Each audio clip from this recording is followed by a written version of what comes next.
Bonjour à tous, c'est Claire, bienvenue dans cette vidéo où je vais vous parler de l'esprit de Noël.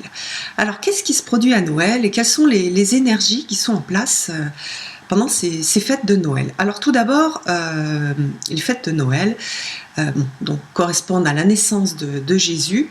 Et Jésus, en tant que, on va dire, avatar de la religion chrétienne, il représente et il est venu apporter des valeurs d'amour. Alors, ce ne sont pas des valeurs d'amour émotionnel comme on peut les concevoir quand on est humain et que, on va dire dans le langage populaire. Ce sont des notions d'amour dans le sens d'ensemble.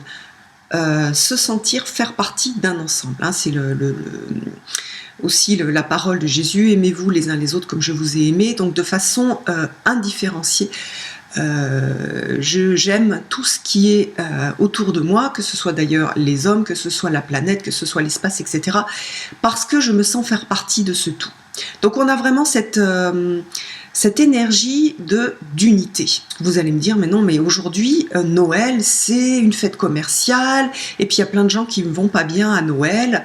Comment ça se fait? Et voilà, quelque part, l'esprit de Noël est complètement... on va dire, il a disparu. Eh bien, pas du tout. Pas du tout. En fait, si vous prenez une lampe, que vous l'éclairez, vous allez voir, hein, ça c'est un effet de l'œil, que vous allez voir beaucoup de lumière, beaucoup plus de lumière, les choses qui sont éclairées vont être très lumineuses, et par contre, les choses qui sont dans l'ombre vont être beaucoup plus sombres. Donc on a exactement ça qui se produit à Noël. C'est-à-dire que la lumière de l'amour, du sentiment d'unité va être très forte, et donc l'ombre va aussi être très sombre.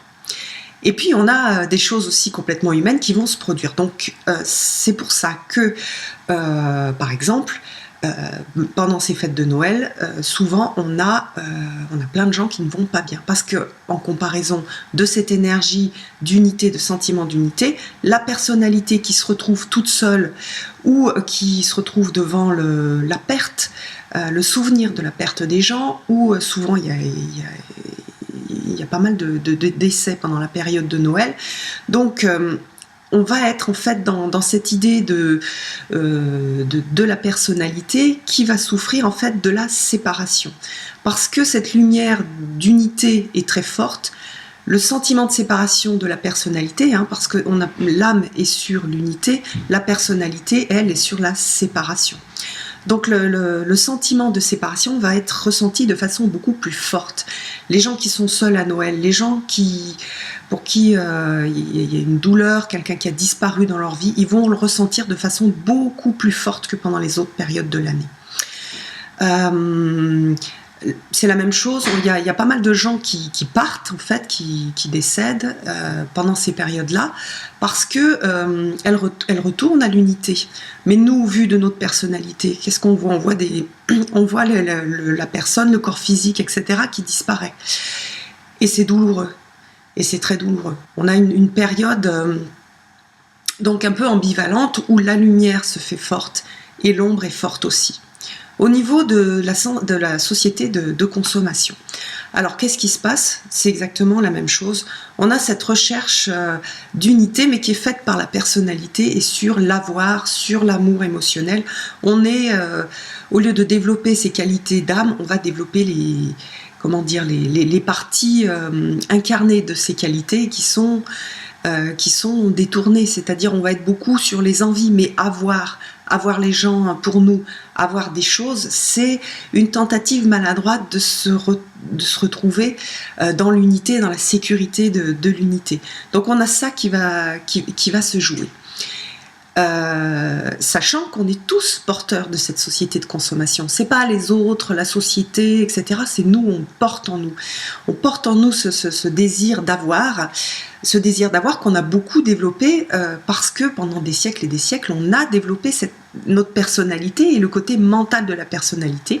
Et le mental, ça sépare, mais il y a un sens, c'est-à-dire que le mental, ça permet aussi de développer des tas de qualités. Donc on va nous demander après, avec notre mental, notre ego qui a été bien développé, d'être au service de l'âme. Mais pour l'instant, on est un peu dans une période de bascule où pour l'instant l'ego il est au service de sa pomme, mais on voit quelques petites prémices, des petites étoiles, des petits indices qui nous montrent que c'est en train de changer, qu'on commence à prendre en compte les autres.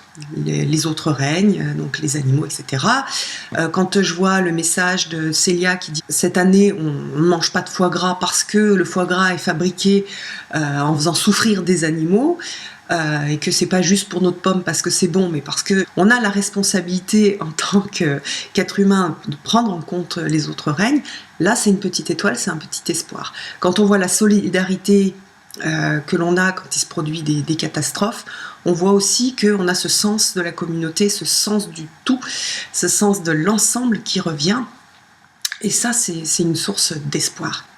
Donc oui, Noël fait apparaître, met en lumière des belles choses, et Noël met aussi en lumière quelque part, fait apparaître de l'ombre de façon beaucoup plus forte. Donc c'est normal que cette période soit assez ambivalente pour tout le monde et qu'elle soit aussi difficile. Donc si vous êtes dans cet état-là, ne paniquez pas, sachez que c'est parce que on a une énergie forte d'amour, du collectif, etc. et qu'au niveau de la personnalité, eh bien c'est quelque chose qui brasse, parce que c'est un peu comme si on avait notre âme qui cherchait à s'étendre, mais il faut que la personnalité elle puisse encaisser un peu cette énergie qui est très forte, et pour la personnalité c'est très difficile. C'est quelque chose de... Voilà, on n'est pas des maîtres de sagesse, hein, en tout cas moi je ne le suis pas, on est des humains, on fait notre voyage sur Terre, on a plusieurs vies pour développer tout un tas de qualités, et eh bien chaque année, en décembre, pendant cette période qui est liée à l'amour, à la notion d'ensemble, on va avoir ce travail qui va se faire, et qui se fait tout d'abord en premier lieu au niveau de l'ombre. Et puis plus on est avancé, plus on va avoir ce travail qui va être fait. En fait, sachez que vous êtes appelés à vous souvenir que vous êtes la lumière du monde, comme je l'avais mis dans les énergies de la semaine, et que vous avez cette partie divine en vous, que vous avez cette partie âme en vous, et que c'est cette partie-là qui vous pousse, qui vous pousse à avancer. En plus, depuis 2012, les énergies sont énormément accélérées, donc c'est voilà, ça pousse, et c'est dur pour la personnalité, pour beaucoup de personnes, mais ça permet aussi de faire des pas de géant, alors que pendant des siècles et des siècles, on a fait des tout petits pas. Donc voilà un petit peu ma vision à moi de Noël, de l'esprit de Noël. Donc malgré cette ombre, restez tourné vers la lumière, allez chercher cette petite partie lumineuse que vous avez en vous, et raccrochez-vous à cette partie lumineuse, et acceptez que les peurs remontent, qu'il y ait des choses difficiles qui remontent. Sachez qu'après ça sera plus facile pour le mois de janvier. Les énergies vont un peu changer, donc on aura quelque chose de plus apaisé. Mais tout ce que vous aurez appris, tout ce qui vous aura permis de grandir pendant cette période de Noël, sera toujours quelque chose de gagné sur cette vie-là, et sur les vies d'après, où nous travaillons tous le fait de grandir et d'aller vers la lumière et vers cette unité avec ce corps et cet ego qui s'est développé et qui va permettre de faire de belles choses. Voilà, je vous souhaite de très belles fêtes de Noël, et je vous donne rendez-vous pour une prochaine vidéo. Bye bye!